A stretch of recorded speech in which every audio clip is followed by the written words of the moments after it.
I'm sitting here in my living room, the soft hum of the old clock my late husband built, marking time's passage.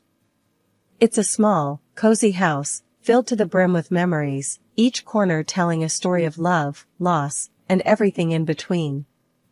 My name's Margaret, but everyone close calls me Maggie. I'm 69 years young, a retired school teacher who's seen her fair share of life's ups and downs. My son, Jack, is a strapping lad of 42. Married for more than a decade, he's got a daughter, Lily, who's as bright and lively as a 10-year-old can be. Then there's Emily, my daughter-in-law. Our relationship's been, well, complicated, to put it mildly. Mom, you sure you don't need anything else done around here? Jack's voice pulls me from my thoughts as he stands in the doorway, concern etched on his face. I shake my head, offering him a smile. I'm all set, sweetheart. This old house is holding up just fine, thanks to your dad's handiwork. He nods, though I can tell he's not entirely convinced. All right, but if you need anything, you call me, okay? Don't bother with Emily, you know how she gets. I sigh. Jack, she's your wife. I don't want to cause any trouble between you two. He shrugs, a bit of frustration showing. Yeah, well, things have been tense. But we'll manage. We always do.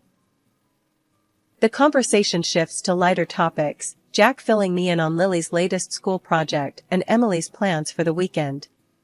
But there's an unspoken tension in the air, a distance that wasn't there before. As Jack leaves, promising to visit again soon, I can't help but feel a pang of loneliness. The house feels emptier without the laughter and chaos that used to accompany my son and his family's visits.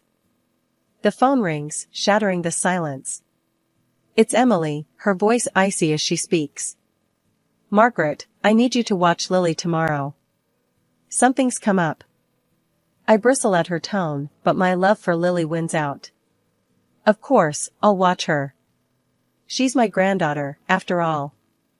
Emily's reply is curt, a simple thanks, before she hangs up. I stare at the phone, a mix of sadness and frustration churning within me. What happened to the days when Emily would chat with me about recipes and gift ideas for Jack? When did everything become so transactional? I spend the rest of the day tidying up the house, preparing for Lily's visit. It's in these quiet moments, surrounded by the love and care that went into building this home, that I find my strength. This house, built on memories, stands as a testament to the life my husband and I built together.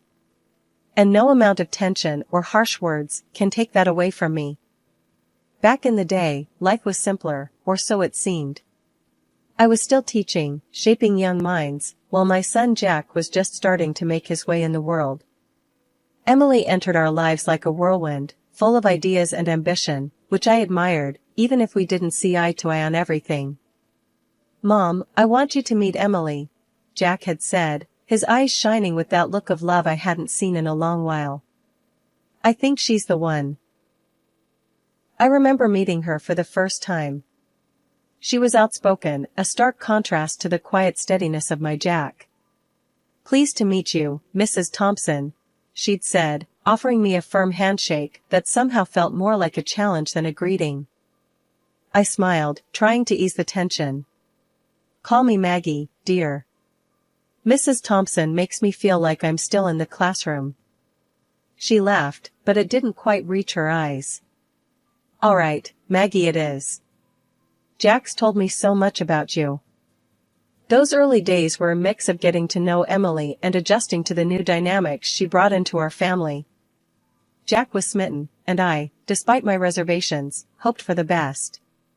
Emily would often come to me for advice, especially when it came to Jack. Maggie, what does Jack like to eat?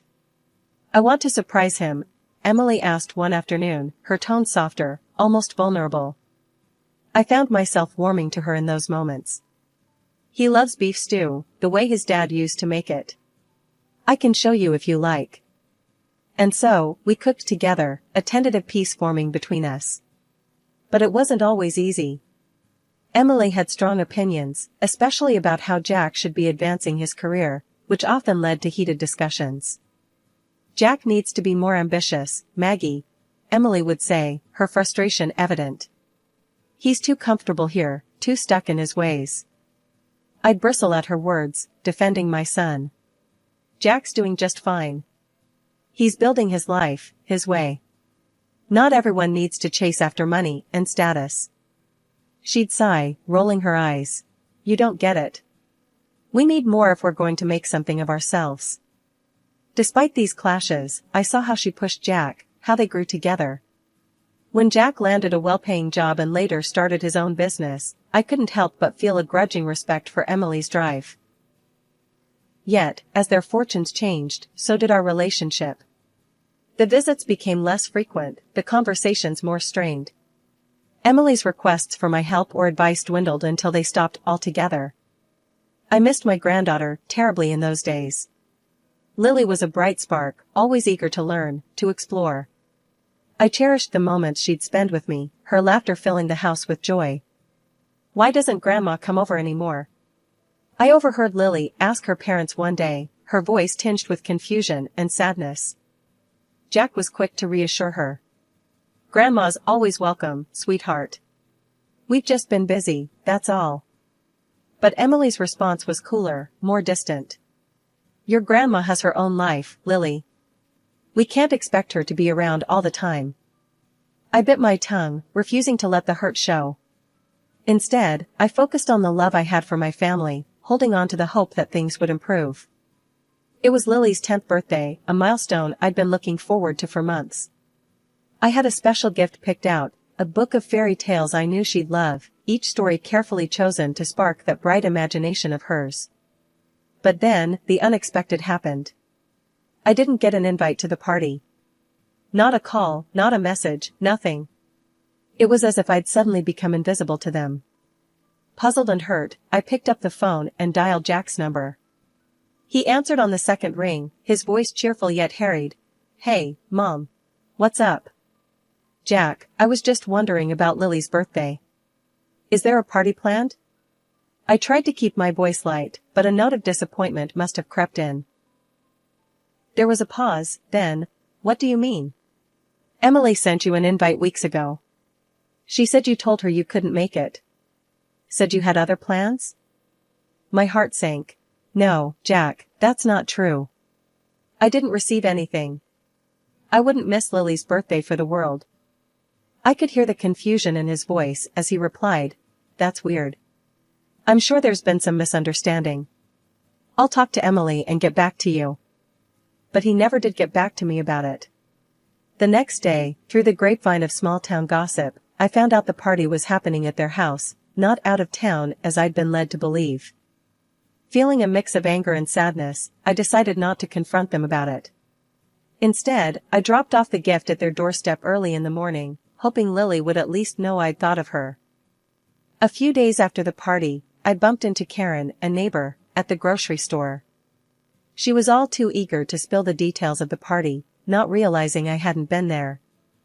"Oh, Maggie, it was such a lovely do." Emily outdid herself this time. "Shame you couldn't make it, though. Lily kept asking for you." Karen chattered on, unaware of the hurt her words inflicted. I forced a smile, thanking her for the update, and quickly made my excuses to leave. The walk home felt longer than usual, each step heavy with the weight of betrayal. The situation gnawed at me until I couldn't take it anymore. I needed answers. So, I called Jack again, this time more determined. "Jack, we need to talk about Lily's birthday," I said, cutting straight to the chase. There was a heavy sigh on the other end. "Mom, now's not a good time. We're swamped with orders at work, and Emily's not been feeling great." I persisted. "I understand, but I need to know why I was told the party was somewhere else when it wasn't. Why was I lied to, Jack?" There was a long pause, then Jack's voice, weary and a bit defensive. "Mom, it's just. Emily thought it would be easier this way. She felt the dynamics have been a bit off lately and didn't want any awkwardness at the party." I felt a rush of anger and disbelief. "So, you decided to exclude me? To lie to me?" Is that how we're solving problems now? Mom, I'm sorry. I didn't know what else to do. Emily, she's got a way of seeing things, and sometimes it's just easier to go along with it. He tried to explain, sounding exhausted. I was too hurt to argue further. I see. Well, I hope it was worth it. I hope lying to your mother and excluding her from her granddaughter's birthday felt easier for you. Mom, please. Jack's voice cracked a little. It's not like that. But I didn't want to hear any more excuses. I have to go, Jack. We'll talk some other time. Hanging up, I felt a mixture of sadness, anger, and resignation. It was clear that my relationship with Emily, and now perhaps even with Jack, was more fractured than I'd realized. After the birthday mess, things went quiet. Too quiet. My house, cozy as it is, started feeling too big, too empty. That's when I decided to get myself a little company. A small dog, a bundle of energy and love. Named him Buster. The moment I laid eyes on him, I knew he was the one to fill the house with life again. I couldn't wait to tell Lily about Buster. She's always loved animals, and I thought this might just be the thing to get her to visit. Picking up the phone, I dialed their number, heart racing a bit as it rang. Grandma. Lily's voice, bright and cheerful, filled my ears the moment she picked up. How are you? Doing just fine, love. Guess what? I've got a surprise for you. A little dog named Buster, I said, unable to keep the excitement from my voice. Really? A dog? That's awesome. I want to see him. Can I come over? Her enthusiasm was music to my ears. Of course, sweetheart. Anytime you want, I replied, feeling a warmth spread through me. Turns out, I didn't have to wait long. That very afternoon, the doorbell rang. There stood Emily, looking as if she'd rather be anywhere else, and Lily, eyes sparkling with excitement. We can't stay long, Emily announced, barely crossing the threshold. Ignoring the tension, I ushered them into the kitchen, deciding to make the best of it. Let me get you some tea and cake. Make yourselves at home. As we settled, Emily's eyes roamed, landing on the new oven and the bits of new furniture around the house. These are new, she remarked, her tone sharp. Who bought them for you? My son did, for my birthday, I replied, trying to keep my voice neutral. Her face turned a shade redder, anger flashing in her eyes. You shouldn't be demanding money from him like that, she snapped. Before I could even think of a response, Lily came running in, a scratch visible on her arm. Emily saw it and lost it. That dog of yours bit my daughter, she accused, voice rising. He didn't bite me, Mom. I scratched myself outside, Lily tried to explain, but Emily wasn't having any of it. We're leaving. And we won't be back, Emily declared, dragging Lily away, before I could even get a word in. Once they'd left, I felt a mix of anger and sadness. I needed some sense talked into me, so I called my sister, Carol. Carol, you won't believe what just happened, I started, recounting the whole ordeal. Carol, ever the voice of reason, listened quietly before speaking. Maggie, don't let it get to you. It's clear as day that dog didn't bite anyone. Emily's just looking for an excuse. But Jack won't even answer my calls now, and neither will they, I said, feeling defeated. Give it time, Maggie. They'll come around. And if they don't, well, you've got Buster and me. We're your family too, you know, Carol replied, her voice firm yet comforting. She was right, of course. Buster wagged his tail, looking up at me with those big, loving eyes. No words needed. He was here, and so was Carol. Maybe that was enough family for now. Thanks, Carol. I needed that, I said, feeling a bit better. Want to come over and meet Buster? I thought you'd never ask. I'll be right over, she replied, and I could hear the smile in her voice. Hanging up, I looked down at Buster, who seemed to sense my mood had lifted. Looks like it's just you and me, kid. And Carol, when she gets here. We're gonna be just fine. A year. A whole year without a word, without seeing their faces. The silence was deafening, the loneliness, a constant companion alongside Buster. Then, life threw another curveball, pneumonia. It hit me like a freight train, landing me in the hospital, before I even knew what was happening. Carol, bless her, was by my side every day, worry etched deep in her brows. Lying there, hooked up to machines that beeped and hummed, I felt the weight of the year's silence heavier than ever. Carol, can you call Jack for me? I asked, my voice barely a whisper. It was a long shot, but I had to try. She hesitated, knowing all too well the silence that had filled the void between us. But she nodded, pulling out her phone and dialing Jack's number. I listened, holding my breath, as she spoke. Jack, it's Carol. Your mom's in the hospital. She's very sick. Yes, pneumonia. She's asking for you. The pause that followed felt like an eternity. Then, I heard him, his voice distant but clear. I'll come now. True to his word, Jack arrived at the hospital, a storm of emotions playing across his face. He approached my bed, taking my hand in his, eyes brimming with unshed tears. Mom, I'm so sorry. I should have been here. He started, his voice breaking. I've been such a fool. I could barely speak, my illness and the emotion of the moment rendering me weak. Why, Jack? Why did you believe that, about Buster? He looked away, shame coloring his features. Emily told me, showed me a scratch on Lily's arm. Said Buster attacked her. I was angry, hurt. I thought I don't know. Listening to him, it was clear how deeply the lie had cut, driving a wedge between us. Jack, you know Buster. He wouldn't hurt a fly. I know now, Mom. I saw him, he's gentle. Emily, she lied to me. I'm so sorry. I should have known better. He admitted, his voice laced with regret. The admission, the apology, it was bittersweet. My heart ached for the lost time, for the pain we'd both endured because of a lie. Jack, it's okay. We're here now. That's what matters, I said, squeezing his hand, offering forgiveness, because holding on to anger would only prolong the pain. He nodded, wiping away a tear. I'm going to make this right, Mom. I promise. Hearing those words, feeling his hand in mine, I believed him.